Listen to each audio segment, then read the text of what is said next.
Olá, sejam bem-vindos ao canal E a História. Hoje vamos falar sobre cosmologia, guerra e a vida guarani pré-colonial. Para começar, é super importante a gente entender uma coisa. O povo guarani não é um grupo único todo igualzinho. Na verdade, é um complexo etnolinguístico imenso que faz parte do tronco tupi, sabe? Com vários subgrupos que se espalharam por uma área gigante da América do Sul, pegando Brasil, Paraguai, Argentina e Bolívia. E para a gente entender a jornada desse povo, a gente precisa primeiro sacar a utopia que move a história deles há séculos. A busca pela Ive-Maranhinha, a terra sem males. E olha, isso não é só um mito, tá? É uma força espiritual de verdade, um horizonte que guiou migrações, guerras e a resistência de todo um povo. Então, vamos fazer uma viagem do tempo? Vamos mergulhar no mundo dos antigos Guarani para ver como essa ideia moldou a vida deles muito antes de qualquer navio europeu aparecer por aqui. No coração da visão de mundo deles está um conceito poderoso, o Nhenhé, que a gente pode traduzir como a palavra alma. Para os Guarani, a palavra não é só um jeito de se comunicar. Não, é a própria essência da pessoa, um pedacinho da divindade que criou tudo. Pensa nisso. Ser humano é ser a sua palavra. E essa base espiritual guiava absolutamente todo no dia a dia. Eles viviam em aldeias que não eram fixas para sempre, praticando aquela agricultura de coivara, sabe? E o destaque era o milho, o avati, que era muito mais que comida. Era uma conexão sagrada com os deuses. A liderança também era interessante, dividida entre o chefe político e o líder espiritual, o xamã. Agora, a gente entra num ponto que pode soar estranho para nós hoje. Para esses grupos, a guerra não tinha a ver com conquistar território. Era, na verdade, uma instituição social e religiosa central. Era um dever para vingar os antepassados e para ganhar prestígio dentro da comunidade. E é daí que vem a famosa antropofagia ritual, um ritual super complexo e que muita gente entende errado. Não era sobre fome, era sobre vingança. O inimigo corajoso era capturado, tratado com toda a honra e, no final, num grande ritual, ele era consumido. O objetivo? Absorver a força daquele guerreiro e fechar o ciclo de vingança. Para a gente ter uma ideia da profundidade disso, o grande estudioso Bartolomeu Meliá, que dedicou a vida a entender essa cultura, resumiu perfeitamente. A palavra não é só o que a gente fala, é o que a gente é. Simples assim.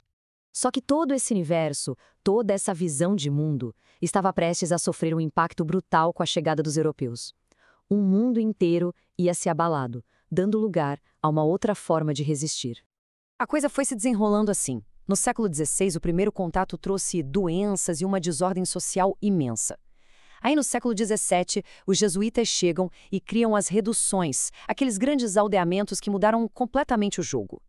Em 1767, com a expulsão dos jesuítas, as comunidades se espalharam, começando um capítulo totalmente novo. Lá dentro das missões, o próprio sentido da guerra foi virado de cabeça para baixo. Aquela guerra ritual de vingança deu lugar a uma guerra de defesa. Agora, eles usavam táticas europeias para proteger as missões dos ataques de bandeirantes e de outros colonos. E aqui está o ponto-chave da virada. Com o fim da antropofagia, um pilar central da identidade guerreira deles simplesmente desabou. Isso forçou uma busca espiritual muito mais profunda. A procura pela terra sem males, que já existia, ficou ainda mais forte, se tornando a principal forma de resistência. É como disse o antropólogo Pierre Clastres, quando uma forma de resistência foi calada, outra, talvez ainda mais poderosa, tomou o lugar dela. O profetismo virou essa recusa total à submissão, quase como uma fuga da história que os colonizadores queriam impor. E depois que as missões acabaram de vez, essa busca espiritual levou os sobreviventes por caminhos bem diferentes. Foi assim que se formaram os 3 principais subgrupos que a gente conhece hoje. E é fascinante ver como cada grupo encontrou um jeito de sobreviver. Os Míbia, por exemplo, apostaram na mobilidade, na peregrinação constante, sempre buscando a terra sem males. Já os Kaiowá fincaram o pé no território ancestral, focados em manter o Tecopurã, o bem viver. E os Nhandeva buscaram um caminho no meio, de mediação e adaptação cultural.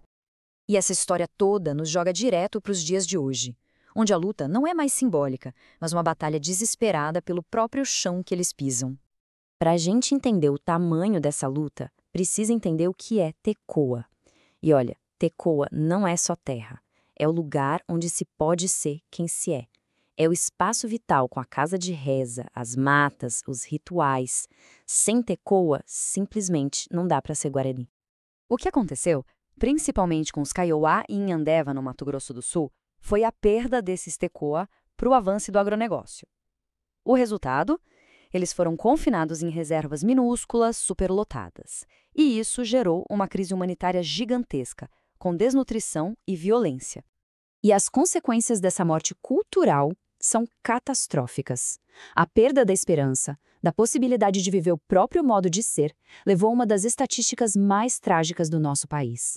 A taxa de suicídio entre os jovens Kaiowá é uma das mais altas do mundo. É um resultado direto da perda do seu espaço e do seu futuro. Mas por quê?